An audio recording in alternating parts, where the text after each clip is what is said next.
जय हिंद, वंदे मातरम। दोस्तों, my dear student, स्वागत है आपका इस वीडियो में।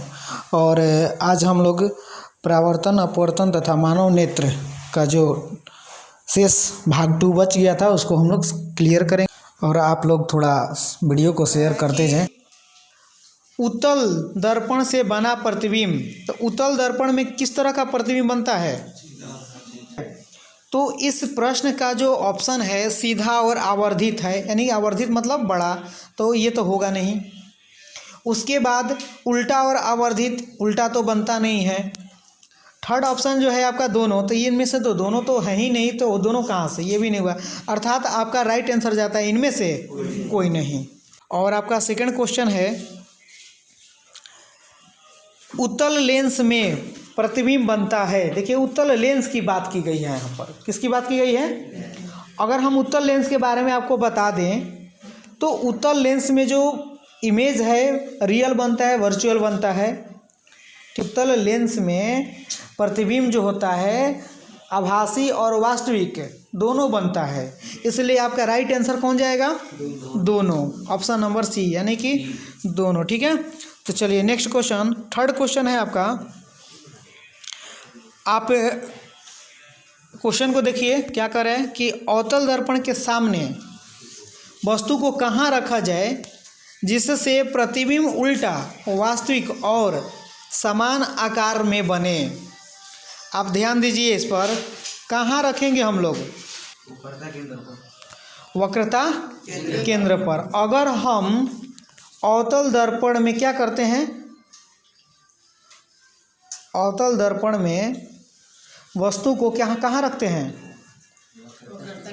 वक्रता केंद्र पर रखते हैं, सी पर रखते हैं। ठीक है, तो इसका प्रतिबिंब कहाँ बनता है? सी पर ही बनता है। कहाँ बनता है? सी पर ही बनता है, तथा उसका आकार जो होता है वस्तु के बराबर होता है, वस्तु के आकार के समान होता है। अतः आपका राइट आंसर जाता है ऑप्शन नंबर सी पर, वक्रता केंद्र पर। ठीक है, अगला क्वेश्चन बताइएगा आप लोग। प्रकाश की किरणें गमन करती हैं कैसी? सीधी रेखा में। राइट आंसर जाता है सीधी रेखा में। ठीक है, चलिए नेक्स्ट क्वेश्चन है आपका, किस दर्पण से आप चाहे कितनी भी दूरी पर खड़े हो, किस दर्पण से चाहे आप कितनी भी दूरी पर खड़े हो, आपका प्रतिबिंब जो है सदैव सीधा बनता है। तो आपका क्या आंसर होगा, आप लोग बताइए? समतल और उत्तल। अगर हम देखें तो पहला ऑप्शन जो है केवल समतल, तो केवल समतल में आपका जो प्रतिबिंब है सीधा बनेगा और कैसा बनेगा? वह काल्पनिक बनेगा। ठीक है, सीधा और काल्पनिक बनेगा। अगर केवल अवतल को देखा जाए तो इसमें सीधा बनेगा, उल्टा भी बनेगा और वास्तविक बनेगा। ठीक है, तो और तीसरा ऑप्शन देखा जाए केवल उत्तल, तो इसमें आप देखिएगा कि सीधा बनेगा और काल्पनिक बनेगा। तो हर हाल में किस में सीधा बन रहा है? ऑप्शन नंबर पहला और ऑप्शन नंबर तीसरा में, यानी कि समतल और उत्तल में। तो राइट आंसर आपका जाएगा समतल या उत्तल। जो आपका चौथा ऑप्शन है वो सही होगा। क्यों? क्योंकि समतल भी हो सकता है और उत्तल भी हो सकता है, दोनों में सीधा और काल्पनिक क्या बनता है? प्रतिबिंब बनता है। नेक्स्ट क्वेश्चन है अगला, किसका अपवर्तनांक सबसे अधिक होगा? ठीक है, किसका अपवर्तनांक सबसे अधिक होगा? 1.0003 हो गया। दूसरा बर्फ हो गया, बर्फ का अपवर्तनांक कितना हुआ? 1.31 हो गया। तीसरा कांच का अपवर्तनांक कितना हुआ? 1.5 हो गया। और चौथा हीरे का अपवर्तनांक कितना हुआ? 2.42। ठीक है, सबसे अधिक देखेंगे तो किसका है? हीरे का। किसका है? हीरा। हाँ, तो आपको याद होना चाहिए ना इन सब का अपवर्तनांक। तो हीरा का अपवर्तनांक कितना होता है? 2.42 और सबसे अधिक होता है, सबसे अधिक होता है, याद रखेंगे। ठीक है, ध्यान देने वाली बात है, बहुत बढ़िया क्वेश्चन है। कि किस माध्यम में प्रकाश की चाल सबसे अधिक होती है। आपको सबसे पहले बता दें कि यदि अपवर्तनांक कम होगा, क्या होगा, यदि म्यू का वैल्यू यानी कि अपवर्तनांक जो होगा क्या होगा, कम होगा, ठीक है, तो वेग क्या होगा, अधिक होगा, ठीक है। अगर अपवर्तनांक कम होगा तो वेग क्या होगा, ज़्यादा होगा। अगर अपवर्तनांक कम होगा तो वेग ज़्यादा होगा। अगर अपवर्तनांक ज़्यादा हो जाएगा तो वेग क्या हो जाएगा, कम हो जाएगा। वेग क्या हो जाएगा, कम हो जाएगा। तो सबसे पहले आपको अपवर्तनांक अगर मालूम है तो आप जान सकते हैं। तो आपने अभी ऊपर में देखा कि वायु का अपवर्तनांक कितना होता है, बताइए क्या, 0.003। और बर्फ का कितना था, आपने देखा 1.31। कांच का कितना था 1.5 और हीरे का कितना था 2.42। ठीक है, आप इन चारों ऑप्शनों को देखिए कि किसका अपवर्तनांक जो है, ठीक है, कम है। वायु का, किसका कम है, वायु का। तो वायु का अपवर्तनांक कम है तो वायु में प्रकाश की चाल अधिक होगी। प्रकाश का वेग किस में अधिक होगा, वायु में। इसलिए राइट आंसर किस पर जाएगा, वायु पर। किस पर जाएगा, वायु पर। क्लियर। चलिए अगला क्वेश्चन है आपका, वाहनों के अग्रदीप में, किसमें, वाहनों के अग्रदीप में किस, ठीक है, वाहनों के अग्रदीप में किस दर्पण का उपयोग किया जाता है, बताइए आप। किस दर्पण का, अवतल दर्पण का उपयोग किया जाता है। ठीक है, अब ध्यान देना ये है कि अवतल दर्पण का उपयोग कहाँ कहाँ होता है भैया। अवतल दर्पण का उपयोग कहाँ कहाँ होता है, हजामती दर्पण के रूप में। ठीक है, अब हजामती दर्पण के रूप में हम लोग अवतल दर्पण का उपयोग क्यों करते हैं, क्योंकि उसमें आवर्धित प्रतिबिंब बनता है। जो छोटे छोटे बाल होते हैं वे भी बड़े बड़े दिखाई देते हैं और उनका प्रतिबिंब सीधा बनता है। कैसा बनता है, सीधा बनता है। ठीक है, इसलिए हम लोग सीधा बनता है, बड़ा बनता है और काल्पनिक बनता है, इसलिए हम लोग उसका उपयोग क्या करते हैं, दाढ़ी बनाने में करते हैं। दूसरी बात कि अवतल दर्पण का जो उपयोग है और कहाँ करते हैं, तो चिकित्सा में करते हैं, जैसे कान, नाक, गले, आँख इत्यादि की, कान, नाक, गले की जांच में करते हैं ना। उसके बाद और कहाँ करते हैं, तो सोलर कुकर में करते हैं, सौर भट्टी में अपवर्तक के रूप में करते हैं, सर्च लाइट में करते हैं, वाहनों के अग्रदीप में करते हैं। ठीक है, तो इस सब में हम लोग किसका प्रयोग करते हैं, टॉर्च में करते हैं। टॉर्च में भी किसका, अवतल दर्पण का उपयोग करते हैं। टेबल लैंप में भी अवतल दर्पण का उपयोग करते हैं। तो बताइए कि आपका जो प्रश्न है, वाहनों के अग्रदीप में कौन सा दर्पण होगा, अवतल दर्पण होगा। राइट आंसर जाता है अवतल दर्पण पर। ठीक है, चलिए इसके साथ एक क्वेश्चन जो है देखेंगे थोड़ा सा ध्यान से। किसी लेंस की क्षमता, देखिए यहाँ पर P दिया हुआ, P का वैल्यू कितना दिया है, -2D। ठीक है, -2D। ठीक है, और कह रहा है कि इसकी फोकस दूरी क्या होगी।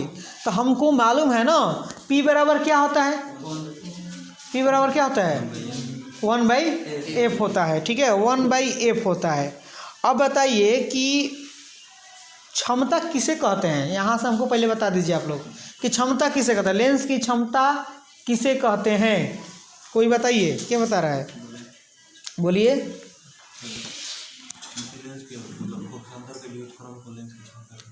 फोकस दूरी के व्युत्क्रम को क्या कहते हैं, लेंस की क्षमता कहते हैं। चलिए ठीक है, तो यहाँ पर दिया हुआ है 2D, क्षमता कितना दे दिया है 2D।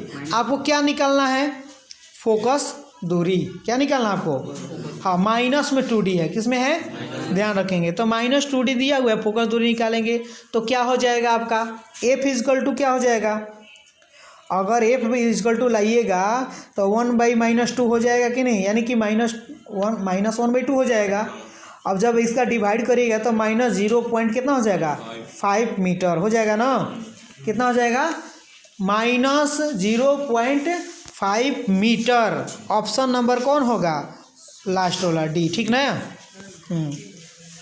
-0.5 मीटर। अगर आपको इसको सेंटीमीटर में बदलिएगा तो कितना आ जाएगा मालूम है? कितना आएगा? चलिए -0.5 को हम लोग सेंटीमीटर में बदलने का प्रयास कर रहे हैं। तो सेंटीमीटर में बदलने के लिए क्या करेंगे? 100 से गुणा करेंगे। क्या करेंगे? 100 से गुणा कर दीजिए तो कितना आ जाएगा? माइनस तो माइनस रहेगा, 1 दशमलव जो है 1 0 से कट जाएगा तो 10 बचेगा, यानी 10 बचे 50। आपका 50 सेंटीमीटर हो जाएगा माइनस में। क्लियर? ऑप्शन में अगर देख लीजिए, ध्यान दीजिए, अगर -0.5 ना होता तो -50 सेंटीमीटर होता। अगर मीटर में ना होता तो किस में होता? सेंटीमीटर में होता। ठीक है, ध्यान रखेंगे। ठीक है, हाँ, ये सब छोटी छोटी बातें अगर नहीं ध्यान से सुनेंगे, नहीं समझेंगे तो एग्ज़ाम में हो सकता है घुमा के दे दे यही चीज़, तो वहाँ पे तो हो जाएगा दिक्कत ना। तो चलिए आइए अगला क्वेश्चन देख रहे हैं। अगला क्वेश्चन है, वायु में प्रकाश की चाल, वायु में प्रकाश की चाल निर्वात की अपेक्षा होती है, बताइए। कम। क्यों कम होता है भैया? क्यों कम होता है? क्यों ज़्यादा होता है उसमें? एक है निर्वात। निर्वात मतलब खाली, वहाँ पे कुछ नहीं है, और जहाँ कुछ नहीं है तो वहाँ पे कोई अवरोध उत्पन्न नहीं होगा। होगा क्या? तो प्रकाश के गमन पथ में कोई अवरोध उत्पन्न होगा? नहीं होगा। परंतु एक है वायु जिसमें बहुत सारे कण हैं। कौन कौन से कण हैं? नाइट्रोजन है, ऑक्सीजन है, हीलियम है, आर्गन है, कार्बन डाइऑक्साइड है, धूल कण है, वाष्प कण है। तो ये सब अवरोध उत्पन्न करेंगे और निर्वात की अपेक्षा वायु में प्रकाश की चाल थोड़ी सी कम हो जाएगी। कितनी हो जाएगी? थोड़ी सी कम। ठीक है, कितनी कम हो जाएगी?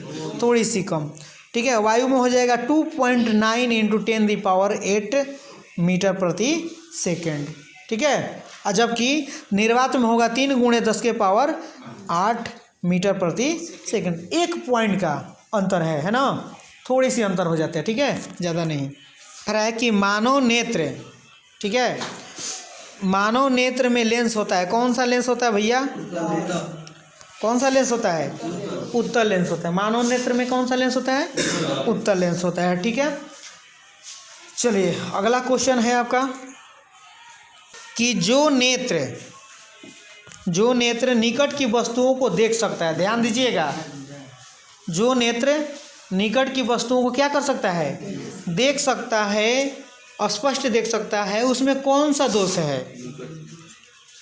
अब बताइए कि निकट की वस्तु को देख सकता है ना, तो निकट का देखेगा, दूर का नहीं दिखेगा, तो निकट दृष्टि दोष होगा।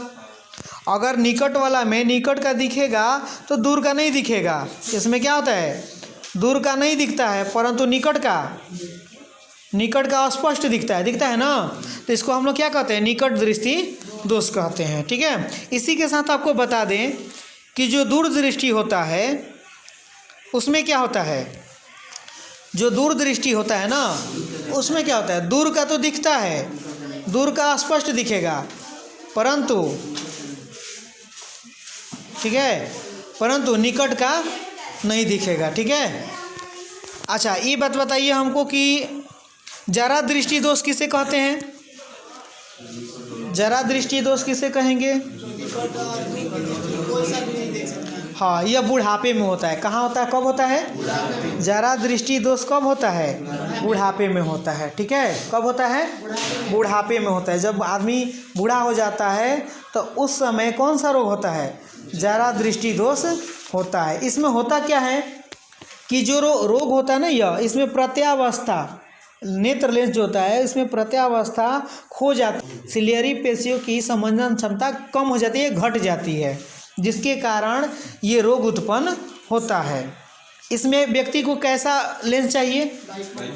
बाइफोकल लेंस चाहिए। कैसा लेंस चाहिए?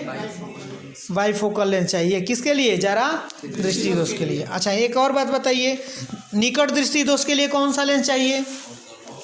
निकट दृष्टि दोष के लिए कौन सा? अवतल लेंस चाहिए। कौन सा लेंस चाहिए? अवतल लेंस चाहिए। ठीक है, दूरदृष्टि के लिए कौन सा लेंस चाहिए? उत्तल चाहिए। ठीक है, अच्छा एक और बात बताइए, बड़नधाता क्या है? बड़नधाता क्या है? Anybody? Blindness, colour blindness, colour blindness होता है, ठीक है। बताइए कलर ब्लाइंडनेस में क्या होता है? बताइए कलर ब्लाइंडनेस में क्या होता है? इसमें क्या होता है ना कि जो व्यक्ति इस रोग से पीड़ित रहता है ना, उसको कुछ कलर दिखाई नहीं देता है, कलर उसको समझ में नहीं है, तो कौन सा कलर है, वो कौन सा कलर। चलिए अगला क्वेश्चन देखेंगे।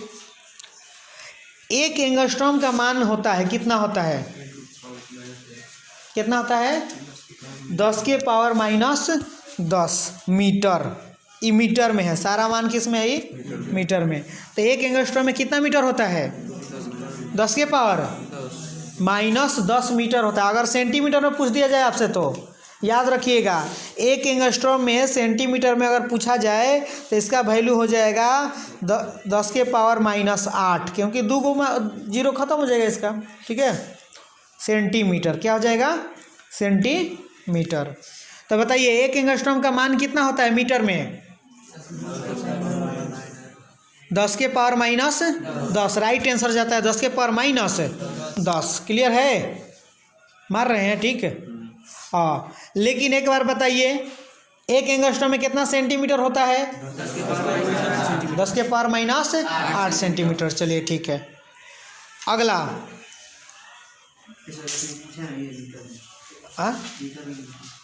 मीटर में समझ में आ गया ना कि मीटर में रहेगा तो 10 के पावर माइनस 10 है, और एसी में रहेगा तो सेंटीमीटर रहेगा तो माइनस 8।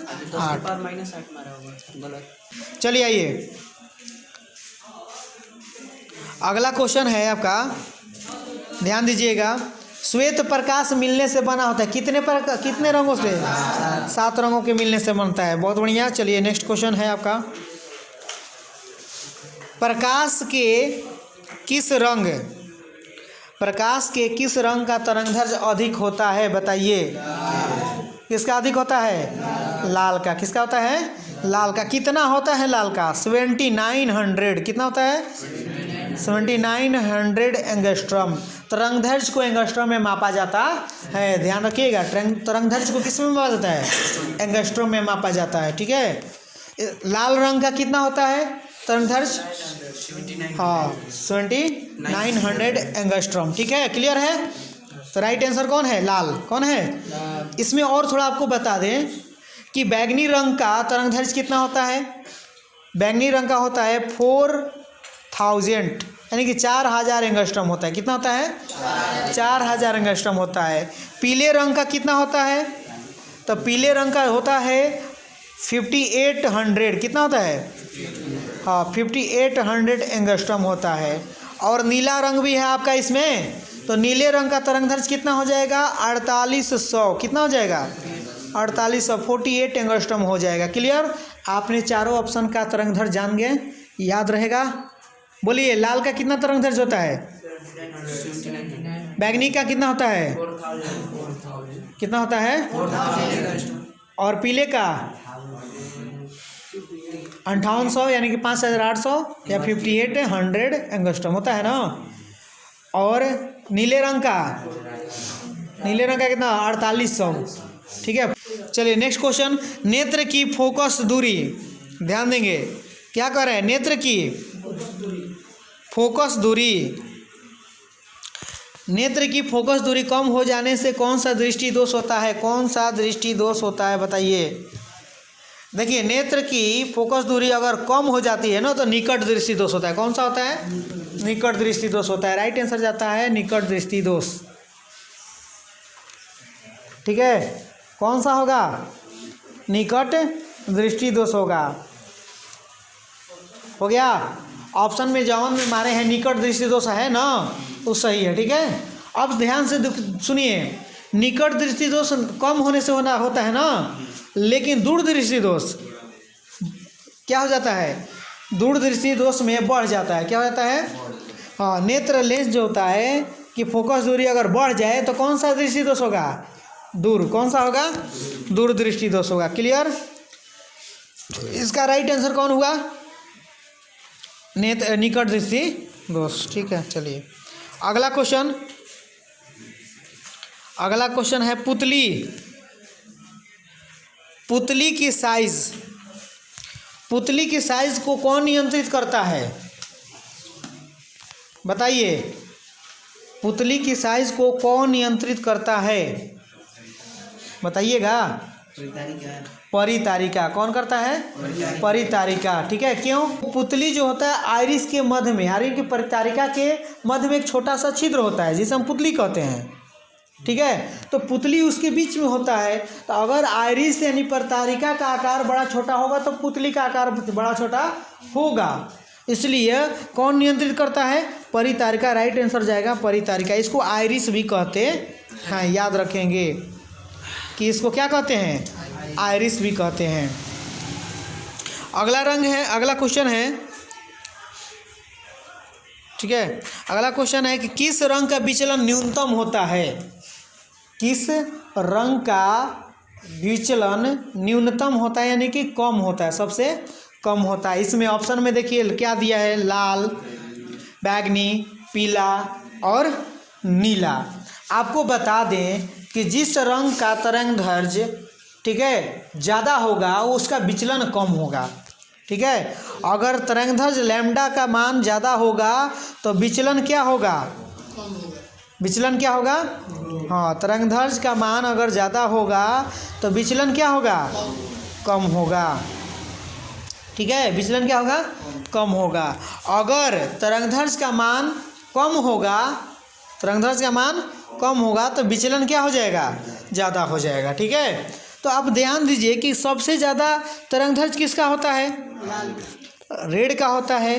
तो रेड का विचलन भी क्या होगा? कम होता है।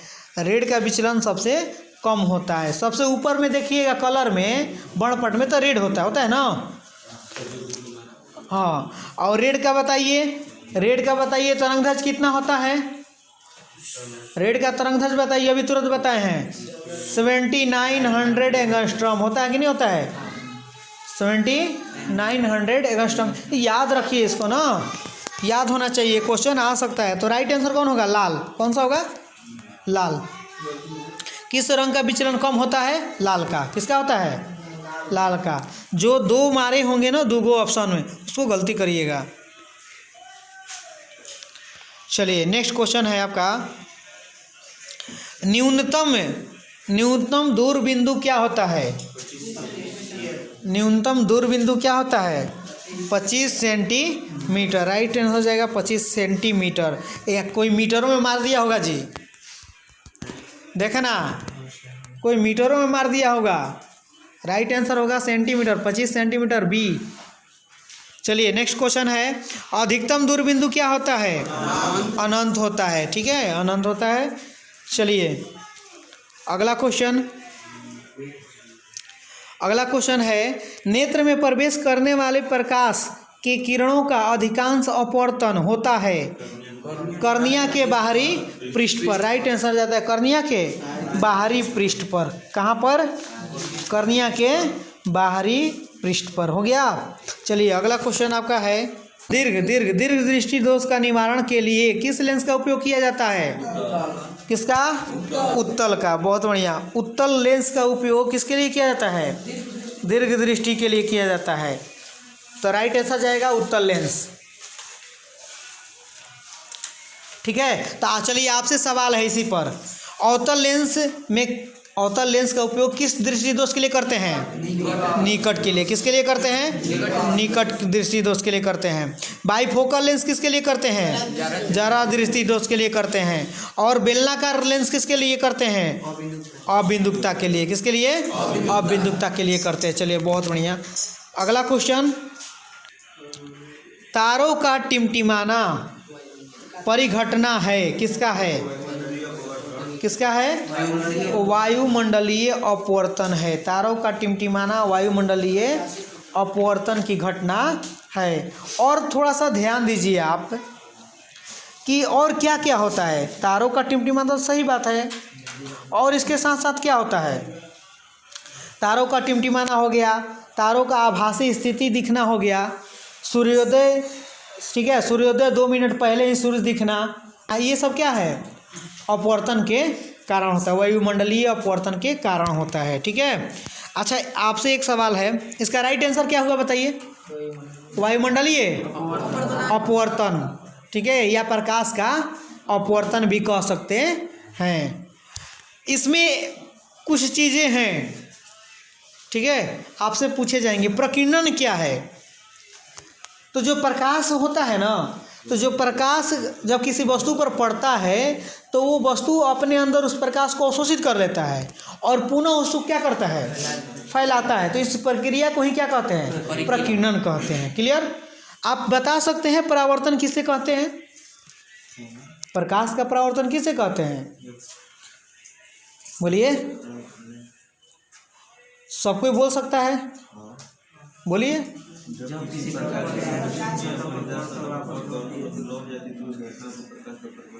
हाँ, जब प्रकाश किसी चिकनी सतह या दर्पण से टकराकर वापस लौट जाती है तो इस घटना को क्या कहते हैं? प्रकाश का परावर्तन कहते हैं। परंतु अपवर्तन किसे कहते हैं, ये बताइए हमको। प्रकाश का अपवर्तन किसे कहते हैं? जो प्रकाश की किरणें विरल माध्यम से सघन माध्यम में जाती है तो अपने पथ से विच्युत हो जाती है, तो इस घटना को प्रकाश का अपवर्तन कहते हैं। हाँ, जब प्रकाश सघन माध्यम से विरल माध्यम में या विरल माध्यम से सघन माध्यम में प्रवेश करती है तो अपने पथ से क्या हो जाती है? विचलित हो जाती है। तो इस घटना को ही क्या कहते हैं हम लोग? प्रकाश का अपवर्तन कहते हैं। क्लियर है? चलिए अगला क्वेश्चन देखते हैं आपका। नेत्र द्वारा बना प्रतिबिंब होता है, कैसा बनता है भैया? नेत्र में नेत्र द्वारा कैसा प्रतिबिंब बनता है? वास्तविक, उल्टा और छोटा, क्योंकि नेत्र में होता है उत्तल लेंस। कौन सा होता है? कौन सा लेंस होता है? उत्तल लेंस होता है। ठीक है, इसलिए इसमें वास्तविक, उल्टा और छोटा प्रतिबिंब ही बनता है। अगला क्वेश्चन है आपका, वायुमंडल में प्रकाश का कौन सा रंग अधिक प्रकीर्णित होता है? बताइए, कौन सा रंग? वायुमंडल में प्रकाश का कौन सा रंग यानी कि वर्ण अधिक प्रकीर्णन करता है? कौन सा रंग? नीला अधिक प्रकीर्णित होता है। क्यों बताइए? क्योंकि इसका तरंगदैर्घ्य कम होता है। नीले रंग का तरंगदैर्घ्य क्या होता है? कम होता है। तो आप हमको बताइएगा कितना होता है नीले रंग का? 4800 एंगस्ट्रॉम होता है। जबकि लाल का कितना होता है? 7900 होता है एंगस्ट्रॉम। पीले का कितना होता है बताइए? 5800 एंगस्ट्रॉम। और नीले का कितना, नारंगी का कितना होता है बताइएगा कोई? हमको बताइए कि नारंगी का तरंगदैर्घ्य कितना होता है फटाक से। एनीबॉडी? नारंगी रंग का तरंगदैर्घ्य कितना होता है बताएंगे आप लोग? जल्दी बताइए। 6000 कितना होता है? 6000 एंगस्ट्रॉम होता है। कितना होता है? 6000 एंगस्ट्रॉम होता है। तो इस तरह से आपका राइट आंसर जाता है किस पर? नीले रंग पर। किस पर? क्योंकि नीले रंग का इन चारों में से सबसे कम किसका है? इन चारों में सबसे कम तरंगदैर्घ्य किसका है? नीला का। तो इसका तरंगदैर्घ्य कम है, इसलिए प्रकीर्णन इसका ज़्यादा होगा। तो राइट आंसर कौन होगा? नीला। चलिए अगला क्वेश्चन है आपका। अगला क्वेश्चन क्या कह रहा है देखिए, ध्यान दीजिए। प्रकाशीय, यस,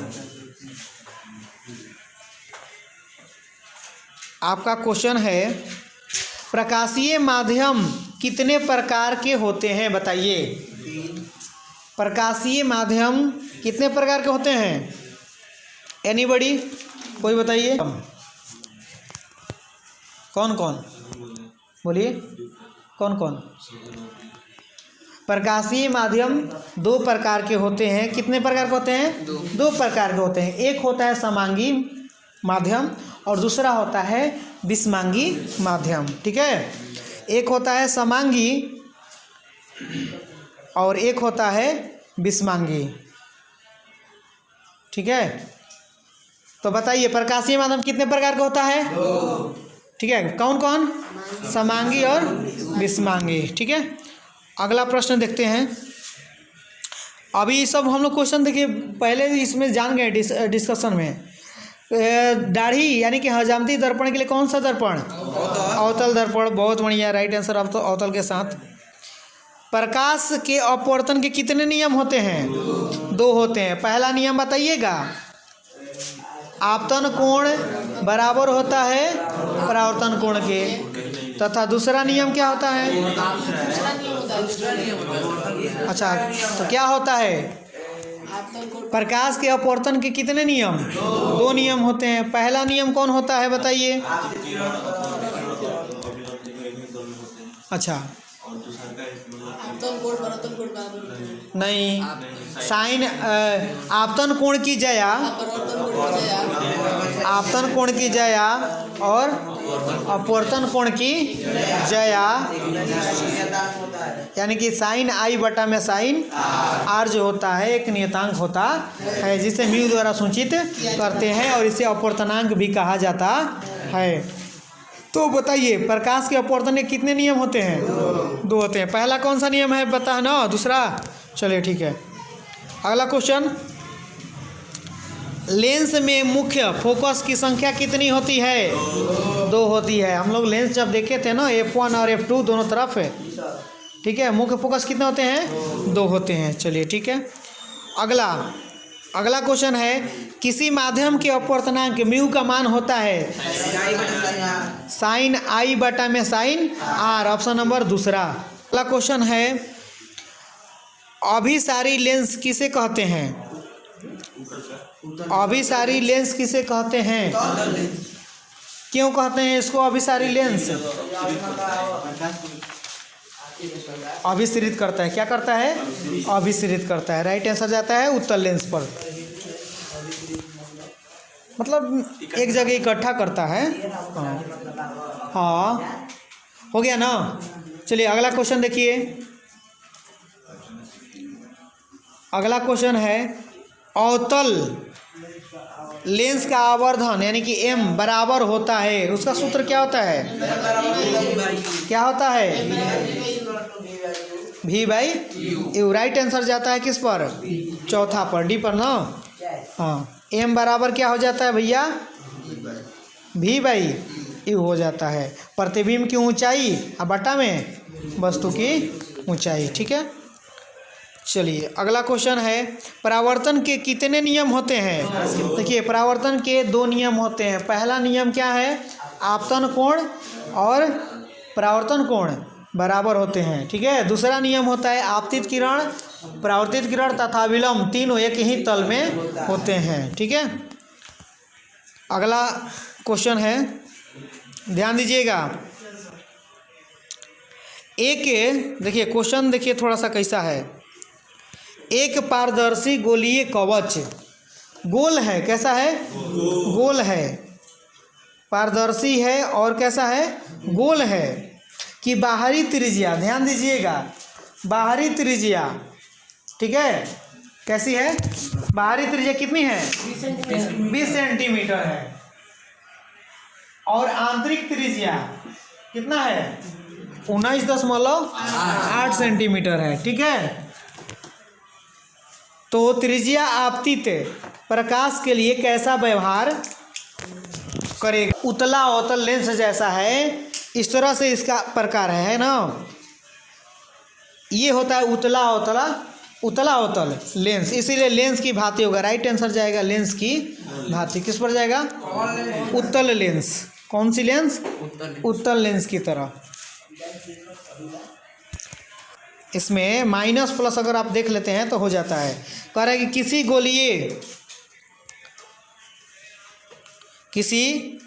गोलीय दर्पण तथा किसी पतले गोलीय लेंस दोनों की फोकस दूरियां माइनस में है। किस में है? -15 सेंटीमीटर है। अब बताइए तो दर्पण तथा लेंस संभवतः है कौन से हैं? दोनों अवतल है। राइट आंसर जाता है 4 पर। दोनों क्या होंगे? अवतल होंगे। दोनों क्या होंगे? अवतल होंगे। ठीक है, अगला क्वेश्चन, किसी बिंदु से निकलकर किरणें किसी लेंस से अपवर्तित होकर जिस बिंदु पर मिलती है उसे कहते हैं। देखिए इसमें कितने लोग गलती मारेंगे। कह रहा है कि किसी लेंस से अपवर्तित होने के बाद, क्या होने के बाद, अपवर्तित होने के बाद जिस बिंदु पर मिलती है, अपवर्तित होने के बाद जिस बिंदु पर मिलती है उस बिंदु को क्या कहेंगे? प्रतिबिंब बिंदु कहेंगे। क्या कहेंगे? प्रतिबिंब बिंदु कहेंगे। राइट आंसर जाएगा प्रतिबिंब बिंदु। अब पूछिएगा क्यों? अगर यही आपसे कह देता कि किसी बिंदु से निकलकर प्रकाश की किरणें लेंस के प्रधान अक्ष पर किसी बिंदु पर मिलती है, तब कहते कौन चीज़? फोकस। काहे कि फोकस कहाँ होता है? प्रधान अक्ष पर होता है। ठीक है, तो कुछ आकृति इस तरह से बनेगा। तो यहाँ पर न मिलती है अपवर्तन के बाद, अपवर्तित होने के बाद, तो यहाँ पे मिलती है, तो ये तो बाहर में है, प्रधान अक्ष तो बीच में है, उससे बाहर है, तो प्रतिबिंब बिंदु न होगा। तो राइट आंसर जाएगा प्रतिबिंब बिंदु। क्लियर? चलिए अगला क्वेश्चन है, किसी वस्तु का वास्तविक प्रतिबिंब बनता है, किसमें बनता है भैया? भैया वास्तविक प्रतिबिंब किसमें बनता है? अवतल लेंस में, उत्तल लेंस में, किसमें बनता है? अवतल में कैसा बनता है बताइए तो? अवतल लेंस में कैसा प्रतिबिंब बनता है? अवतल लेंस में हमेशा वर्चुअल इमेज बनता है, यानी कि आभासी प्रतिबिंब बनता है। इसलिए राइट आंसर कौन जाएगा? उत्तल लेंस। कौन जाएगा? उत्तल लेंस पर। ठीक है, चलिए अगला क्वेश्चन है, फोटोग्राफी कैमरे का अभिदृश्यक होता है। अब एक अभिदृश्यक किसे कहते हैं बताइए तो? फोटोग्राफी कैमरा जो होता है ना, उसमें अभिदृश्यक उत्तल लेंस कैसा होता है वो? हाँ, वो कैसा होता है? उत्तल लेंस होता है। राइट आंसर जाएगा किस पर? उत्तल लेंस पर।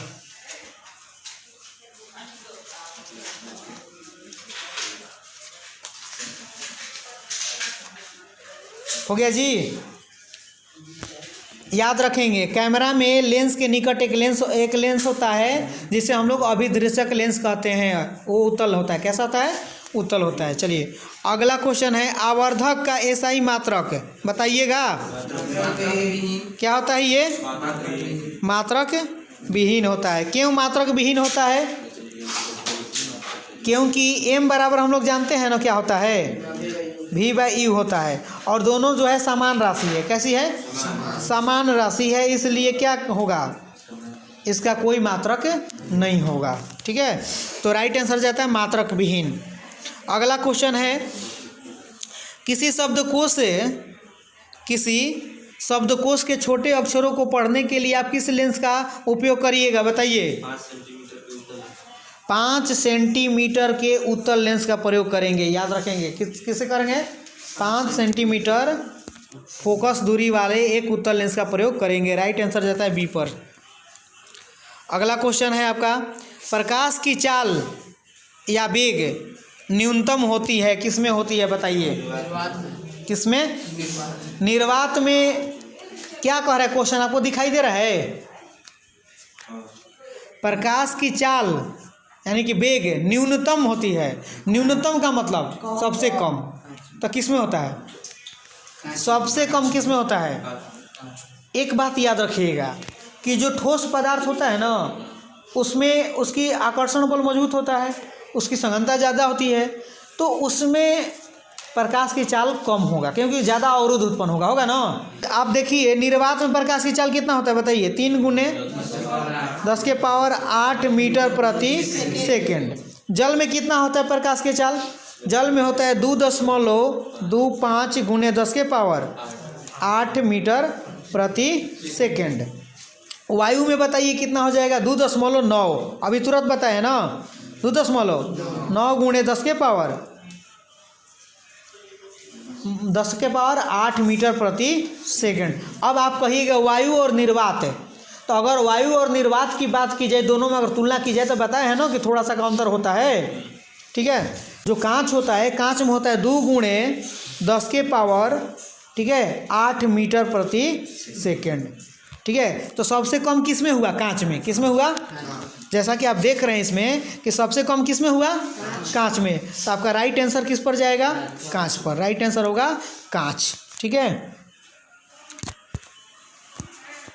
अगला क्वेश्चन है आपका, अवतल दर्पण की फोकस दूरी होती है, कैसी होती है? ऋणात्मक होती है। बहुत बढ़िया। चलिए नेक्स्ट क्वेश्चन, ये बताइए एक साधारण प्रिज्म में कितने सतह होते हैं? 5 होते हैं। अगर आप प्रिज्म बनाइएगा, आप देख सकते हैं प्रिज्म बना करके, इस तरह से प्रिज्म बना सकते हैं आप। और देखिए इसमें सतहों की संख्या कितनी है? 5 है। कितनी है?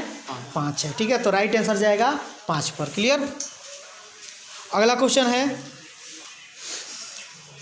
अगला क्वेश्चन है आपका, किस दृष्टि दोष में द्विफोकसी यानी कि बायो फोकल लेंस की आवश्यकता होती है? बताइए, अभी तुरंत बताए थे। जरा दृष्टि दोष में। किसमें?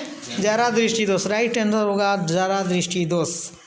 अगला क्वेश्चन आपका, ये भी अभी तुरंत बताएं, आप ध्यान दीजिएगा। प्रकाश के किस परिघटना के कारण सूर्य हमें वास्तविक सूर्योदय या सूर्यास्त से लगभग 2 मिनट पहले या बाद, है ना, पहले या, ठीक है, पहले या बाद तक दिखाई देने लगता है या दिखाई देता है, ठीक है। वायुमंडलीय अपवर्तन के कारण दिखाई देता है या दिखाई देने लगता है। क्लियर। तरंग दैर्घ्य को सामान्यतः व्यक्त किया जाता है, किस में व्यक्त किया जाता है? एंगस्ट्रॉम में व्यक्त किया जाता है। राइट आंसर जाता है एंगस्ट्रॉम, ठीक है। चलिए अगला क्वेश्चन, बहुत बढ़िया क्वेश्चन है। अंतरिक्ष यात्री या चंद्रमा पर खड़े व्यक्ति को आकाश कैसा दिखता है? काला दिखता है। सवाल ये उठता है कि ये काला दिखता क्यों है? काला दिखने का एक कारण है कि जो अंतरिक्ष है वहाँ पर वायुमंडल है ही नहीं, वहाँ पर वायुमंडल नहीं है। दूसरी बात, जब वायुमंडल नहीं है, कोई कण नहीं है, तो प्रकाश का प्रकीर्णन नहीं होता है। प्रकाश का क्या नहीं होता है? प्रकीर्णन नहीं होता है, ठीक है। और जब प्रकीर्णन नहीं होता है तो बताइए कि वहाँ पर कोई रंग का दिखाई नहीं देगा, वो कैसा दिखाई देगा? काला। राइट आंसर होगा क्या? काला, ठीक है। चलिए अगला क्वेश्चन है, स्पेक्ट्रम प्राप्त होता है किससे? प्रिज्म से। किससे? जब प्रिज्म से हम 7 क्या करते हैं? श्वेत प्रकाश को गुजारते हैं तो वह क्या करता है? 7 रंगों में क्या होता है? विभक्त हो जाता है, ठीक है। वर्णपट में कौन से कलर होते हैं? बैजानीहा पिनाला। कौन सा होता है? हाँ, बैजानीहा पिनाला, या हम कह सकते हैं बिब ग्योर। क्या कह सकते हैं उसको? हाँ, बिब ग्योर भी कह सकते हैं। क्लियर। अब आइए अगला, ध्यान दीजिएगा। टिंडल प्रभाव कौन सी परिघटना है? बताइए। कौन सा? प्रकीर्णन है। प्रकीर्णन के कारण ही टिंडल प्रभाव दिखाता है। चलिए अगला है, अगला क्वेश्चन है, तालाब का जल कम गहरा ऊपर उठा हुआ दिखाई पड़ने का कारण क्या होता है? बताइए। क्या होता है? अपवर्तन। राइट आंसर जाएगा अपवर्तन पर। अगला क्वेश्चन, इसके कारण और भी कुछ होते हैं क्या? जैसे मछली को भेजने में मछुआरे को दिक्कत होती है, कठिनाई होती है, इसी कारण होता है। जब पानी में उंगली डालते हैं तो उंगली थोड़ा सा आपका मोटा दिखाई देता है, पेंसिल डालते हैं तो मुड़ा हुआ महसूस होता है। तो ये सब क्या होता है? अपवर्तन के कारण ही होता है। अगला क्वेश्चन है आपका, मानव नेत्र, और लास्ट क्वेश्चन है, मानव नेत्र के लिए दृष्टि का स्थायित्व तो क्या होता है? 1/16 सेकेंड होता है, ठीक है। तो इस तरह से ये जो सीरीज़ हुआ आपका परावर्तन, अपवर्तन और मानव नेत्र पार्ट 2, ठीक है, और पार्ट 2 और पार्ट 1 में समाप्त होता है।